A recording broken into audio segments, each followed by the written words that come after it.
Salam değerli futbol azərkeşləri, Extra Time futbol kanalı sizləri salamlayır. Qarabağ komandasının baş məşqçisi Qurban Qurbanov Zirə qarşılaşmasından sonra hazırki lider və çempionluq uğrunda bərabər mübarizə apardıkları Sabah klubundan danışıb.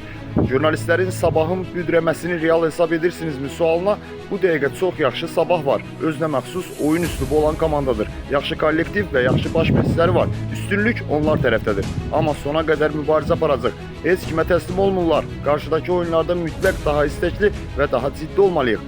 Xeyirlisi, heç vaxt deməmişəm ki, talihimiz öz əlimizdədir. Hər şey Allahın əlindədir. Sabahın Qubadakı stadionda bu qədər gol vuracağını gözləyirdinizmi? Sualına isə hazırki Sabahın istənilən komandaya o sayda gol vuracağını gözləyirəm.